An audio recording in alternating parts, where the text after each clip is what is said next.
Hello, everybody. I wanted to start the day with giving you a thought. Clarity in your business direction matters. And the easiest way to get clarity is to ask yourself, power year, whoops, there you go. Not just once a year, not once a month, but every day. So today I want to walk through two simple questioning rituals that create focus and momentum in any business or any point in your business. So I'm Heather Cameron of Ignite Your Market, and my passion is helping women entrepreneurs really focus on creating the business in their own way, the business that makes them excited and that thrives. So let's get into clarity and questioning. And what I want to talk about before we get into the actual rituals that I want to share with you, which I try to do every business day, is what type of questions are there? Because questions are extremely powerful in creating momentum in our business and creating momentum in our life. But we can ask good questions and we can ask bad questions. And so just generally, we don't often think about questions because they're so common to us, but I like to put them in three categories. And one of them, the first one is closed-ended questions. Those are the ones we ask that don't lead to much, like, do you want to be on Instagram? Yes, no, doesn't lead to much, right? Are you going to be doing a YouTube today? Yes, no, that one's not a bad one. So sometimes closed-ended questions have a purpose and they're very strong, but they don't lead to clarity. They don't lead to growth. The second type of question is an open-ended question, and these are the ones that are powerful. And going back to what we learned in high school, probably in school, there's the 5 whys: who, what, when, where, and how. Those are really powerful questions, and you can turn any closed-ended question that you're asking yourself into an open-ended question by just flipping it, right? Do you want to be on Instagram? Yes or no? How am I going to be on Instagram? Why do I want to be on Instagram? When am I going to be on Instagram? You see, they all open up the question. So sometimes pairing a closed-ended question with a question at the end can be the most powerful. Do you want to be on Instagram? Yes. How? Do you want to be on Instagram? No. Why? Right? So we can have that next question at the end that can turn those closed-ended questions into powerful questions. And the third question is the one that I want you to really think about. Are you doing this to yourself? And I call these loaded questions. Loaded questions exist so much in the online world right now. And to be honest, in the coaching industry, in many ways, we tend to ask, course questions and things like that. We ask loaded questions. And basically, a loaded question is going to sometimes make you feel kind of like, oh my God, I must be, right? And these are the ones that take us down paths that we really don't want to go on. So we want to avoid loaded questions if at all possible. Right. And so a loaded question could be something like, you want to be on Instagram, don't you? That would be a loaded question, right? We're putting that don't you, like, oh no, maybe I don't. Am I something wrong with me, right? And you can think of the instances where you get asked loaded questions in the online space. And I think it's important to think about, what do loaded questions actually do? And are you asking yourself loaded questions when in fact that's not what you're looking for? You don't want loaded questions. You don't want those types of things going on for you. You want to be asking questions that are empowering you. And this is January when I'm doing this video. And if you've been listening to my series, my whole focus is about easing into January, not putting ourselves in a position where we have to have everything planned out. But as we ease into it, we want to dream and we want to think about what's going on, and questioning can happen. Questioning can help with that. They can happen. We can do them. And I want to share 2 rituals that I do myself as much as I possibly can every day. But I also want to give another one for you at the end, a bonus question to really ask yourself. So the rituals that I'm talking about is setting yourself up for success at the beginning of a day. So, we're rushing around, we're doing this, we're doing that, getting breakfast, putting your kids out to school, letting your kids out to school if you still have kids in school. Maybe you're exercising, maybe you're doing something, you pick up your phone, you start working, you run to your desk, and you go, without setting your intention for the day. And so one of the things that I recommend, and I do, and I use pen and paper because that is how I process. If I type stuff in and I put it in a calendar, that does not work for me. Learn what works for you. There's no right and wrong. I had a client recently ask me, "How do I track this stuff?" And I'm like, "You got to figure out what's right for you because what works for me may or may not work for you." So I can offer many different suggestions and learn what works. I do, however, believe there is something in our brains that fires differently when we actually physically write something down. So, beginning of day ritual, what I would suggest is number one, don't bounce into your day, but actually sit and give yourself 5 minutes to ask these questions. This is not, the power of doing this to get your day going in the way that you want is huge. So the first question, and this was, if you're on my newsletter, this was in the newsletter today. The first question is, how do I want to feel today? And I want you to sit in that one. How do I want to feel today? Maybe I just want to feel calm today. Maybe I want to feel excited. Maybe I want to feel accomplished. What is that feeling that comes up for you? And it's okay to have a day that's kind of, yesterday I was talking to my partner who I do the summit with, and we were both kind of like, how do I want to feel today? We both just kind of acknowledged we felt eh. So what we wanted was no pressure. Just no pressure day. If we got nothing done, that was cool. If we got everything done, that was cool. So how did we want to feel yesterday? Was no pressure. Today, very different feeling, right? And so today I want to get some stuff done. I'm in a very different mood. So acknowledging that is really powerful because trying to force ourselves down a path that we are not ready to do. Yes, there are things we always have to do in business, but being more aligned to how we want to feel can help us direct that. It also can help us acknowledge what we're feeling. What do I want my day to be like? Think about that question. What do I want my day to be like? Right? Today I want to be, it could be today I want to be like really feeling that I'm getting through the detail stuff, or I just want to feel like I'm firing and I'm getting a lot done. Maybe today is going to be a brainstorming day and I want it to just free flow. Think about, how do you want your day to be like? The next one what would make today feel successful? That's a pretty powerful question when you think about it. And I'm not thinking about, we don't want to be doing big accomplishments. We want to be acknowledging that we can only do so much in a day. So what would make today feel successful?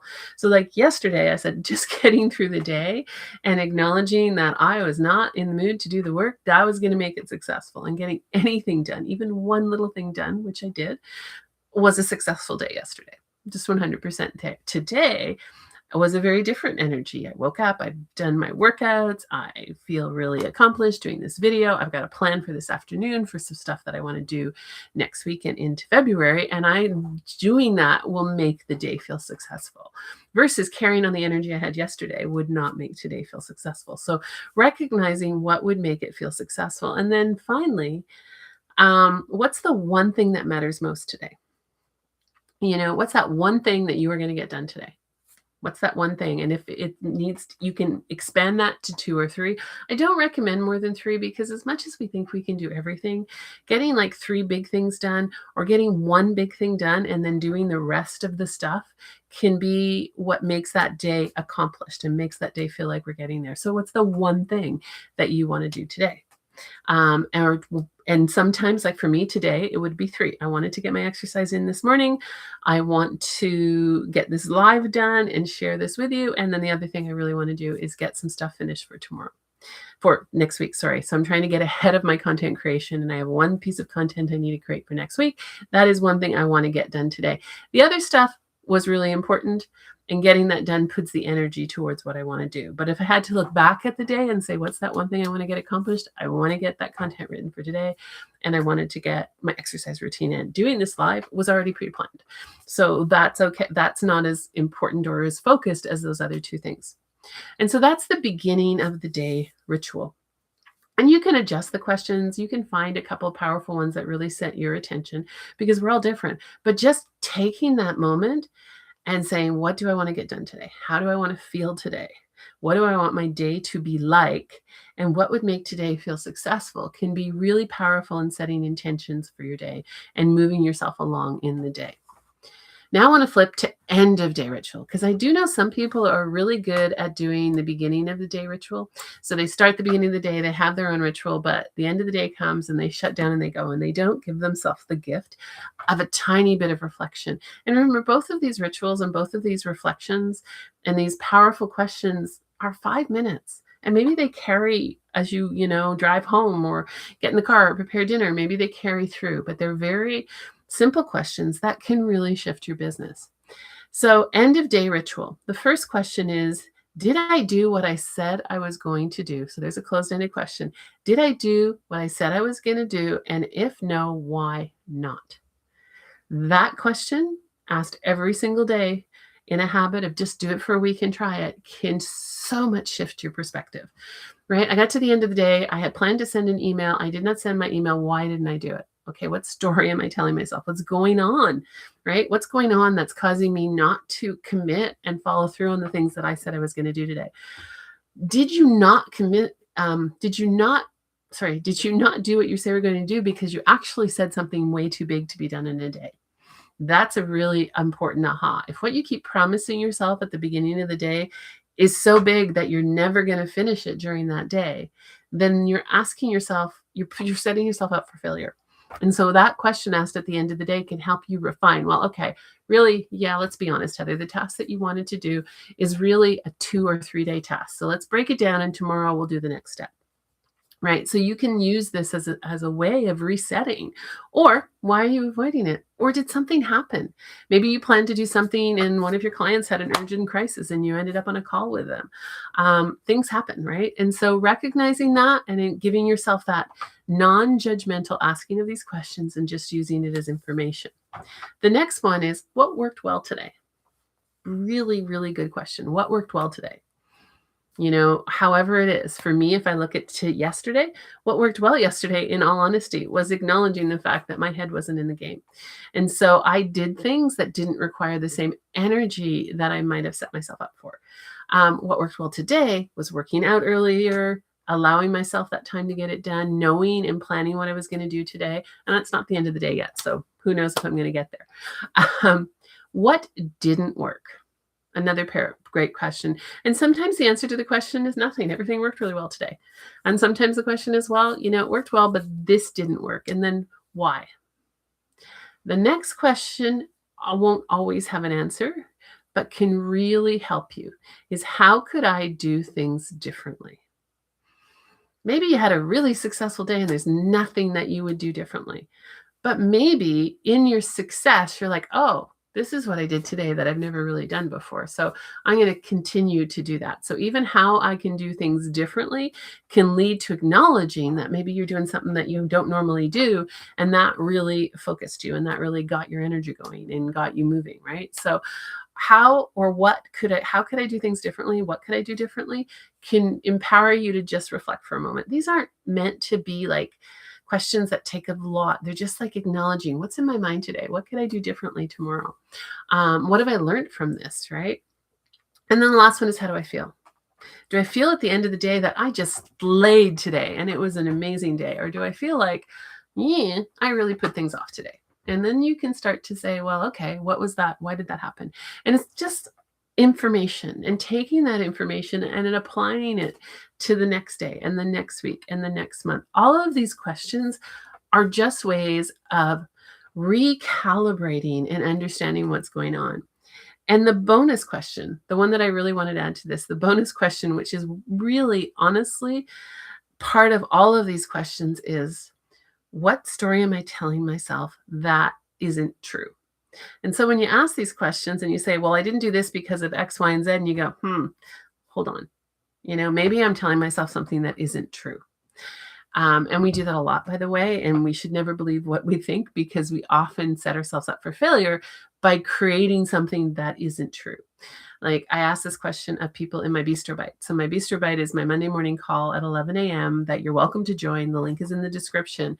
And it's an open call. There's no cost to it. It's not being recorded. It's an open call, and the intention is to set the intention for your week. We do a little bit of brainstorming. We do a little bit of discussion, and just to get to know other women who are in the space, and also set yourself up for what you're going to do.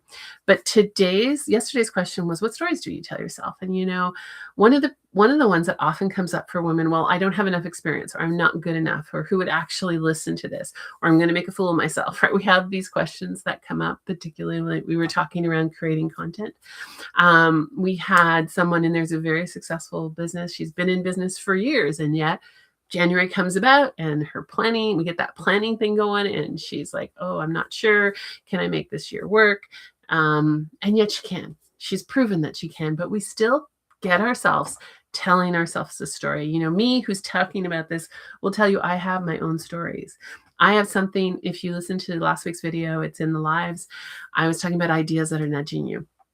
And I have this idea that is nudging me, and it's been nudging me for a while, and it's coming. I did a lot of work last week, and it's coming to shape. And I think it's going to be really powerful. And then the doubts come in, and then the stories come in, and I need to hold myself and say, wait a second, what's happened in the past, what other people have said, what other people are doing is not going to influence what I have. When I had somebody else ask me exactly that too, so I have these doubts going on in my head. And then I had a past client go, Heather, you should really teach about this. You really should do a program on this. And I'm like, oh, that's what I'm thinking. Right. And so I have had so much of the universe tell me that I need to do this program. And yet at the same time, self-doubt comes in. I tell myself stories that are going to misalign me from what I want to do. So we all have it. And when you do these daily rituals, and you can create your own, it's really about taking that moment to reflect in the morning, taking that moment to set your direction and make a decision on how your day is going to go versus letting it go. And it's about reflecting at the end of the day just a little bit so that you can use that information to improve your day. You can also put your day away, for lack of a better word, and then move on and move forward. And so I would love a little challenge for you is to try these 2 rituals for a week. Just, try them and see if it shifts anything in business. See how it sets your direction to just really give yourself the moment of reflection and using some very powerful, simple questions to set your direction. And if you want help on the Monday morning to come in and set your direction for the week, because these rituals don't have to be just daily. They can be applied at a weekly level. They can be applied at a monthly level. They can be applied at a yearly level. That's why they're powerful. But if you would like help in setting your direction, come join the Bistro Bite. It is on Monday mornings at 11 a.m. Eastern. You can find the link in the description. I've got some really cool stuff coming up. Stay tuned for next week where we're going to be talking about 90-day rolling plans, which is what I love to do with my clients. And if you want help really setting clarity in your business, reach out. Let me know. So thank you so much for listening to the live, listening to the replay. Have an amazing week, and we will talk to you next week. Thanks. Bye.